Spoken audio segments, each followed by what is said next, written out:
It is my privilege to represent Prime Minister Narendra Modi at this virtual meeting of BRICS leaders. I convey his warm greetings to all of you. The state of the world today, Excellencies, is a cause for genuine concern.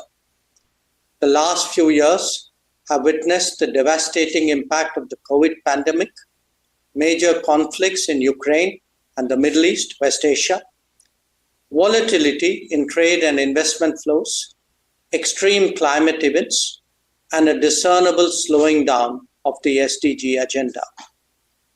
In the face of these challenges, the multilateral system appears to be failing the world. That so many serious stresses are being left unaddressed is understandably having consequences for the global order itself. It is this cumulative concern that BRICS is now discussing. Excellencies, the members of BRICS represent a broad diversity of societies who are nevertheless deeply affected by these developments. Even in the past, our endeavor has been to find common ground between our respective national policies and to act on that basis. Today, the focus is on stabilizing the international economy and the world order. But it is equally essential that we turn our attention to ongoing conflicts, not least because they have direct developmental and supply chain implications. Furthermore, as we head towards the next UN General Assembly session, an exchange of views on reforming multilateralism would be appropriate. The world, as a collective, is seeking a stable and predictable environment for trade and investment. At the same time, it is imperative that economic practices are fair, transparent, and to everyone's benefit. When there are multiple disruptions, our objective should be to proof it against such shocks. That means creating more resilient, reliable, redundant, and shorter supply chains. Not just that, it is also essential that we democratize manufacturing and production and encourage their growth in different geographies. Progress in that regard will contribute to regional self-sufficiency and relieve anxieties at times of uncertainties.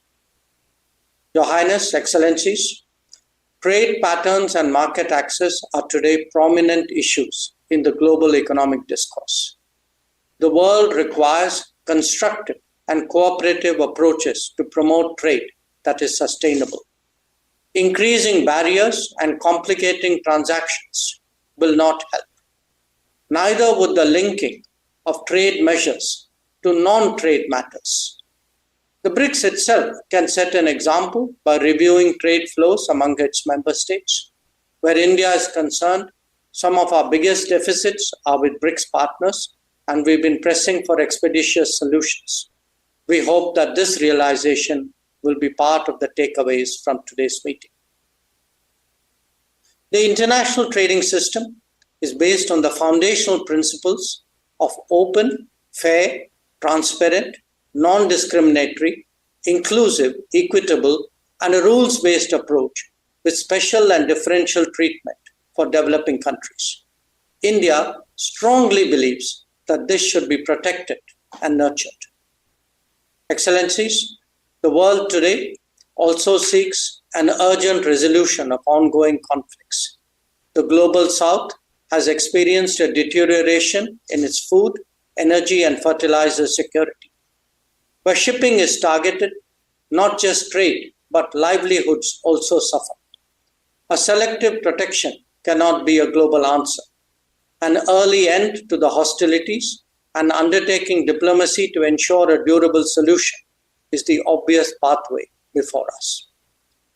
The working of international organizations in the last few years has witnessed major shortfalls in many areas.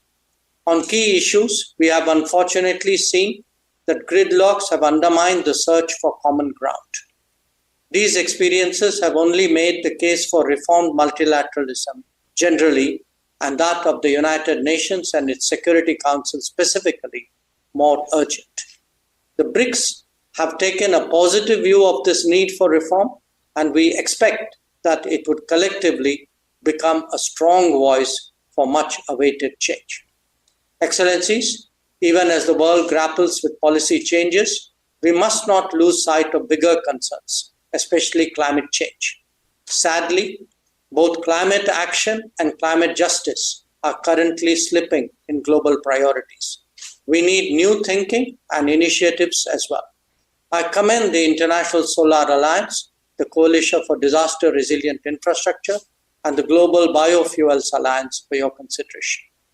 In conclusion, let me again thank President Lula da Silva for convening us today and for the opportunity to present India's views and positions. I thank you. If you like the video, do like, comment, share and subscribe.